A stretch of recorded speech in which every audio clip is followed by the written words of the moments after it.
Hey everybody, what's up? Noah Gorilla here doing another install for you. I'm going to do a Mopar rear strut brace install. I saw a lot of videos online and a lot of them were terrible. They didn't tell you what type of sockets you needed, they didn't tell you what type of bolts you needed. Not everybody has a brand new complete one directly from Mopar. I actually got one really good price off of my buddy who just turned in his leased Hellcat. So that's going to go on. I went and it was the normal gray strut bar. I went gray/silver. I sanded it down a little bit, sprayed it with the color to color match the car, which is PVP Go Mango. And then I have a decal coming to cover up the Mopar with a customized Mopar one. But what I'm going to do is I'm going to show you guys the ins and the outs and the best way to go and do this. I do not have the template because he didn't have the template with him. I was missing a couple pieces that didn't come with the kit that he probably accidentally left on the car or forgot to put in there with it. But that's my car right there. It's a 2018 Dodge Challenger RT with the blackout package and a bunch of aftermarket stuff on it. But I did put the front custom brace on that I got from Grit for Gritter Racing, which will be a link into the description, and the Mopar rear one, which I'll put a link to the description in there too. Now the front one did tighten up a little bit, but I know for a fact that the rear one for a fact is going to tighten up a lot more in the rear. So I don't plan on doing a lot of suspension stuff to it because I already have the performance suspension from Mopar on it. That's why it sits a little bit lower. The only thing I could see myself doing is probably getting the Hellcat front sway bar put on because it's a lot thicker in diameter, and I know that helps out with the rear one. So I probably got about one more upgrade on that, and then that's about it. But we'll walk up and I'll show you guys exactly where it's going to go. You do have to take out your bottom cover piece where you would have your sub, or just where like your spare tire would be if you got a spare tire, or the storage bin. And that's how it looks in there. I just have a bunch of rags and stuff. That whole bottom piece goes and comes out. You do have to go and cut two little slits right there, one right there and one right there, and then hopefully you can see those two bolts there. Mine only had one nut. It was a flange nut. It was on the rightmost one. The left one had nothing on it. So I know a lot of people said that they had two. Some people had none. Some people only had one. So I had one. It was on the right hand side. I went to try to find them directly from Mopar. Couldn't find anything online, couldn't find the templates, and then the templates that did come with it, I heard from a bunch of people that they are a lot larger than what your normal 8.5 by 11 inch paper would be if you try to print them out at home. So they'd be pretty much worthless anyway. So what I'm gonna do is I'm gonna show you exactly where to go and measure it and where to go and cut it. I actually found a very easy way. People were telling me, oh, just go and pop those clips out there. There's a screw type one here that just unscrews. It's almost like a wing nut. There's one here on the left side, on the driver's side. There's one there. There's one right there. I didn't have to pop out any of them. Once you take out this panel here, that big panel that just folds in half, this whole thing can be pulled down. See? It can be pulled out and down. And you can maybe see, yep. There's the shocker strut. There's the front one and the rear one. You're going to want to use the rear one. The front one, the closest, this one. That one right there. The one closest to the front of the car. So once I got it in there, hopefully I can show you guys. There it is right there. It'll focus. There we go, right there. That one, and then. Alright guys, as you can tell, that's the driver's side. That's the passenger side. I test fit them. Everything does work, so I'll show you exactly which ones that you need. Like I said, if someone does have this in a different video, I probably may not have found it, but I searched for the last 3 days trying to find it, and I literally could not find anybody that gives all the detailed information. So we'll go with the 10 millimeters first, which will be the ones that you'll have one here and one over here. So these are the ones I got. I went to Lowe's, and I'll leave it up there for a few seconds so people can actually go and see it. They are M10s, which are 10 millimeter by 1.5, and I got the washers. They're all stainless steel, and that's what they look like on the front. You get 5 and 5, so you'll have more than enough extra. Again, they're 10 M's, which is the 10 millimeter by 1.5, and the 10 millimeter stainless steel washers. I tested them; they fit perfect. Now, for these ones here, you probably will, or you may not have one.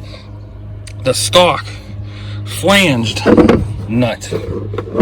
It's rolling around back here somewhere. This one. Okay, could not find a flange nut like this. So what do? You adapt and you overcome. So I bought the flat washers, which are the 12 millimeter washers, stainless steel, of course, and the 12 millimeter hex nuts, which are 12M by 1.75. Now at my Lowe's, they did have 1.25, 1.5, and 1.75. You want the 1.75s, and these are all the Hillman brand, which are just like the no-name generic brand, but they're all stainless steel, so you don't have to worry about them going and messing up and just going and rusting or anything else. And I paid, I can tell you exactly how much I paid for the 12 millimeter stainless steel flat washers. They were $1.30. The 10 millimeter stainless steel hex nuts were $1.89. The 10 millimeter stainless steel flat washers were $1.23, and the 12 millimeter stainless steel metric hex nuts were $4.08. With tax, total came to $9.01. So for $9, you're gonna have it nice and secured. I've seen people only run one, but I'd rather have two, like you're supposed to. Now, I did not buy this kit. I'll say this: I did not buy this kit directly from Mopar, so I didn't buy it from any dealers. So it was no dealer's fault at all. I bought it off my buddy who turned in his lease for his Hellcat, and he was just trying to get all the stuff off. So it's not that big of a deal. Now, there is some cutting to be done if you want it to be 100% look like it's supposed to come like that from the factory.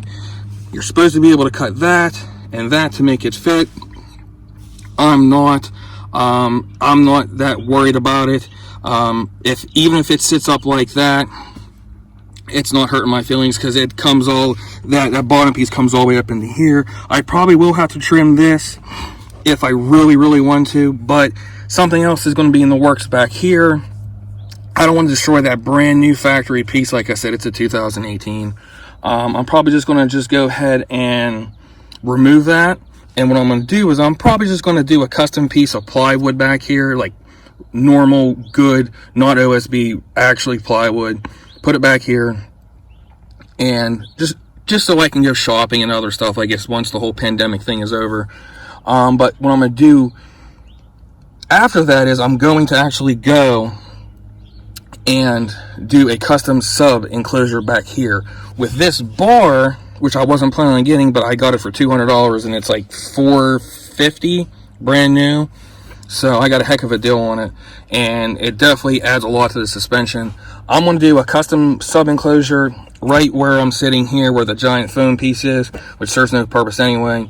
And I wasn't going to try and mess up the stock piece. I'm just going to do either 3/4 inch or 1/2 inch MDF and do a custom sub there, and I get that whole piece carpeted, and probably do like a hinged folding piece that comes down over top of this, just so I can go and, you know, just make sure everything's good and there's no issues and everything else. But that's probably sometime in the summer. I also have to buy an amp and a sub for that, and, you know, like the materials and stuff, but that'll be a different video. But what I'm going to do is I'm going to go back in the house, grab it. It does come in two pieces. It comes with the bar that bolts to here, runs down all one piece, bolts to there, and bolts back up to here. Then there's another piece that it's threaded about right here, and that gets threaded into the actual other part of the bar, and it's a straight bar that comes across. What I have seen people do is they've ran that, and then if they had to go pick up something like a bunch of groceries, or they had to fit something large back here and you couldn't, they actually went, and you can actually just keep a socket and a wrench in here, and you can actually go and just pop that top bar off. I'm just going to leave it on. I don't do a lot of shopping in here anyway, so that'll be done with that. And then I have these trim pieces that come from Mopar. One only came in mine because I think my buddy forgot to go and toss it in. It does come with little Velcro strips that you put on the back, and that's about how it looks. And it'll cover that up too, because that bar will sit in here and everything else. So, plus I'm going to clean all that up before I install the bar. But that's basically what it looks like. So I'm going to go and grab the bar, do a little bit of a test fit, and then we'll come right back. Alright guys, that's how she looks like she's in. That's about how much I cut out there. It's really hard to tell exactly how much that I cut, only for the simple fact is that you just have to just cut, I would say probably a 2 inch wide by 3 inch. So I would say probably 2 inch. I would probably say a 3x3 is what I did here. And then it's like nice and it's snug in there. And you almost really don't need that trim piece. This side's a little bit, because once I got this side in, I didn't even put that in to the bottom part yet. And this side did not want to slide in at all because this kept wanting to slide down. But as you can tell, it's nice and snug on the bottom. It's snug air. There's maybe like a finger's width gap back there, but that's it. But just be very careful going and putting in if you get it painted. If it's the straight bar, silver, it really doesn't matter. And then you can see how that bolts right to there perfect. Like I said, this was off my buddy's, I think he had a 2000, I want to say maybe 2017 or 18 Hellcat. And I wasn't 100% sure if it was going to fit, but it 100% fits. Now the sockets that you're going to want to use, you're going to need deep wells for here because it's all the way at the bottom where it bolts to. These ones, you definitely don't. But for these ones here, for that particular one that goes on there, it is a 19. I used a 19, and then for the other one, I believe it's a, let me double check, but I want to say it's a 17. Got sockets all over the place in here, but I want to say it's a 17, but let me double check just to make sure. Yeah, just want to double check just to make sure it is a 17. 17 on there, and then I have the 19 for those ones back there are 19. These ones under here are 17. So I have those ones on. I did put, hopefully you guys can see, I did put a washer on the bottom to make it my own flange nut, and that's a flange nut there. I'm going to do the same thing here with that. I'm going to put a washer and a flange nut there, just to make sure that I'm 100% good. As you can tell, it's pretty, if I can find it, it's a pretty tight fit in there.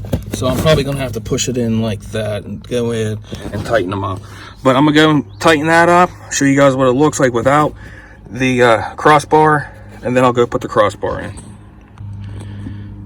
Alright guys, you could do it either this way, or hopefully I can do this and not screw up anything, but hopefully you guys can see that in there. All that stuff being in the way.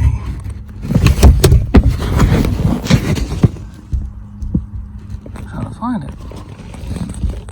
Oh, right there. Hopefully it'll focus. There you go. Right there. You see how it's oriented? You want to go to the one at the front of the car. I did put a 10 millimeter flat washer on there, and the nuts on there. I just have to tighten it up. That's the passenger side. And then the same thing with the driver's side. See? And that's all you got to do. You just tighten them down. I do not have any type of torque specs for that. I have no idea what the torque specs would be. I'm just going to make them maybe a quarter past snug. I really don't want to over tighten it. And then once I tighten all that down, then all I'm going to do is I'm going to snug these up all first, and then you know do that one, and then I'll do this one a little bit, this one, and I'll just keep doing it until they're all nice and tight and everything. So that's what I'm going to go and do right now, and then I'm going to go grab the other bar and see if it's easier to get it on while it's still a little bit loose so I can move it around, or when it's already 100% tight. So let me go grab the other bar and we'll go from there. And it is definitely going to be a different type of socket for that. I want to say it's probably going to be a 15, because I tried the 19 and the 17 and they're still too big, so my guess would be it's probably going to be a 15. Give you guys a little bit better look if it focuses. There we go. It's probably going to be about a 15. Alright guys, there's what she looks like all in.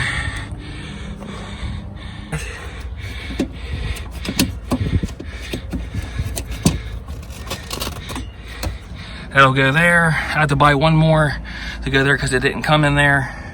And I'm just going to make a custom drop-in part for here. So that'll wrap it up. What I'll do is I'll put a links to every single thing, all the nuts, the bolts, the parts, everything into the link in the description. Thank you so much for watching. I hope this actually goes and helps somebody, because like I said, I watched 5 or 6 videos and they were all, I'm not trying to knock people, but they were god-awful terrible. So that's what it looks like all in. Once everything gets done and in and everything, I'll take updated pictures and stuff like that. But thank you so much for watching. If you like what you see, please like and subscribe, and make sure you turn on the notification bell to make sure you get notified of all the videos and stuff coming out. I thank everybody for going and watching the videos. If you didn't find it helpful, but you know someone who did, please send it to them, and thank you very much.